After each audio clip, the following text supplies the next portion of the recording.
In a world of golden boy QBs and flashy wide receivers at the intersection of the Midwest and Mid-Atlantic, a war was going on outside that no man was safe from, complete with Trojans, hurricanes, and even tigers. Until one day, the competition committee attacked, and the rivalry was never the same again. Those late 2000s, early 2010s Ravens vs. Steelers matchup were not only symbolic of the pre-player safety era, but it was unique in its own era, the last of a dying breed. A living dinosaur in the Cenozoic era. Broken noses, broken collarbones, players getting carted off on stretchers. Every rivalry had a special place in their fan base's heart. But this one's extra special because the games always mattered. Both teams were always good. In fact, during the 2008 to 2011 seasons, which most consider the peak of the rivalry, they had the second and fourth most wins in that span, with the Steelers with 45 and the Ravens with 44. And today I want to celebrate that by highlighting what I believe the 5 most important landmark games in this series to be. Starting with this absolute masterpiece, the AFC Championship Game, January 18th, 2009. When you think of the Ravens and Steelers rivalry, whether consciously or subconsciously, you're thinking of this game. Unless you're a Ravens fan, you probably want to memory hold this one because it ends with, well, we'll get there. Don't get ahead of me. After sweeping the season series with their winged arch rival, the Steelers were now going for the hat trick with a trip to the Super Bowl on the line. On their side, the usual suspects. Big Ben Roethlisberger heading the offense. A historically great defense led by the most feared man with luscious hair known to man, Troy Polamalu. And of course, leading the troops into battle, a not even 40-year-old Mike Tomlin looking to etch his name in the Pittsburgh Steelers legend. In the other corner, Baltimore is trotting out the most legendary defensive duo in the history of the NFL, debate your mama, Ray Lewis and Ed Reed, surrounded by a pack of hungry dogs on their side of the ball, ready for an all-out war against their familiar adversary. But although that duo was familiar, they had another duo in Baltimore that just so recently dropped their huggies. First-year head coach John Harbaugh and rookie quarterback Joe Flacco.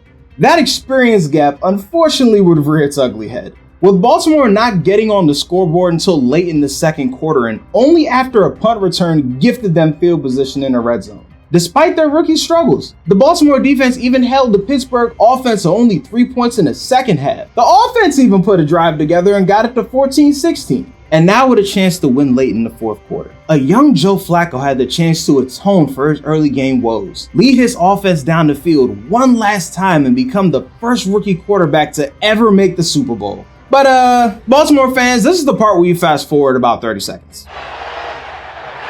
Picked off Polamalu. Polamalu going right. The field is open.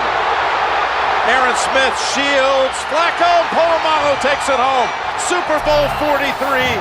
Pittsburgh might be bound for that thanks to number 43. A Polamalu pick six sent the Steelers on their way to win Lombardi number 6. A game that also featured 2 of my favorite plays in Super Bowl history that don't also feature my favorite team. Week 9, November 6, 2011. Now that the Raven fans are back, I know going from an AFC Championship game for all the marvels with such epic build-up to this seems like a little bit of a letdown. But this is game 2 for 3 reasons. 1, because it's awesome. 2, because it's the first sign of change in this rivalry. And 3, most importantly, this is the game where this guy answers the chat. I like to call this the Antonio Brown coming out party.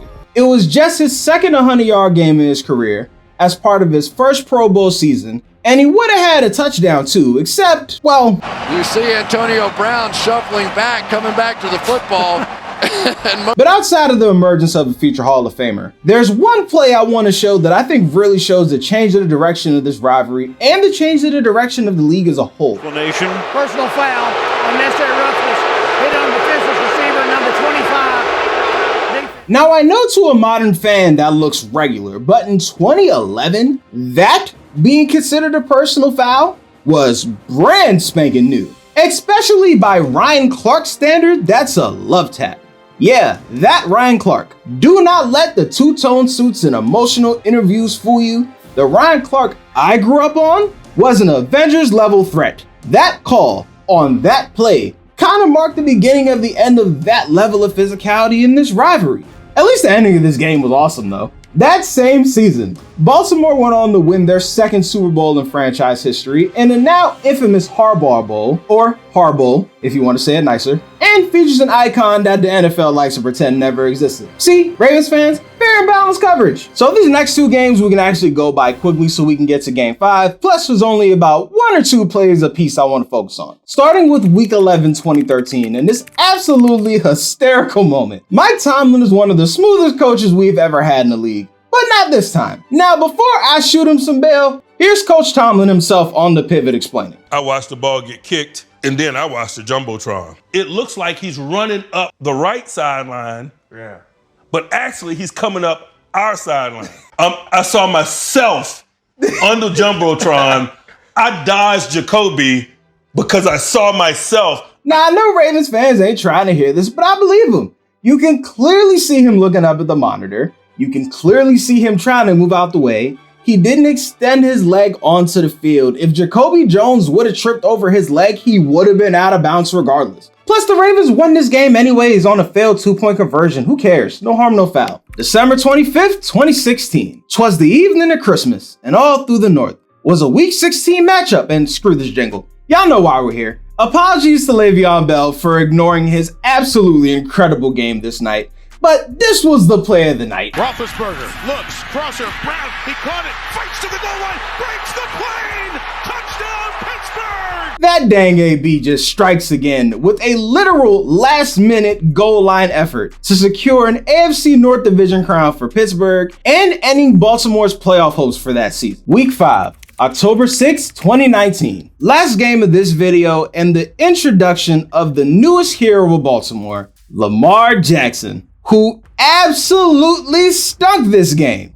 You know the cliche, throw the record books out when you see a divisional matchup? Well, look no further than this game for proof. A 2-2 Baltimore team that wouldn't lose again for the rest of the year, helmed by the soon-to-be MVP, went to overtime against the 1-3 Steelers with Mason Rudolph and Duck Hodges running the show. Yuck. A Ravens offense that went on to break the single-season rushing record was held to under 150 yards for one of only 3 times that year. The ever-elusive Lamar Jackson was sacked a total of 5 times, one of which was by TJ Watt, who honestly deserved his own intro in this video. My fault, big dog. Paired with him throwing 3 interceptions. He fumbled 2, but he recovered it himself, so I guess it's cool. In overtime, the struggles continued with another 3 and out. Pittsburgh now had the ball and only needed a field goal to pull off the upset. And Baltimore was on the ropes and needed a huge play to turn it around from their defense. Paging Marlon Humphrey on line 1. Earlier, and this Schuster shook it off and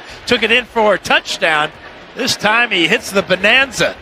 It looks like that ball may bounce out of bounds. Instead, for Baltimore, it remains inbounds, and it's Johnny on the spot. A punch out that even made Peanut Tillman proud, giving Baltimore the ball well within the range of future Hall of Fame kicker Justin Tucker. 3 plays and 46 yards later, he delivered. This was Lamar Jackson's first win against the Pittsburgh Steelers, and at the time I'm recording this, it remains the only time he has ever beat the Steelers. Who knows when this is actually going to come out, but for his sake, I hope that last sentence ages like milk. Conclusion. There are so many big names in this rivalry that I didn't even have time to mention. Terrell Suggs, Haloti Ngata, Hines Ward, Cam Hayward, and so many others that without y'all, my teenage and adolescent years would have been significantly less awesome than they were because of you. So for all that, I say thank you. And here's to many more years of this one-on-one rivalry.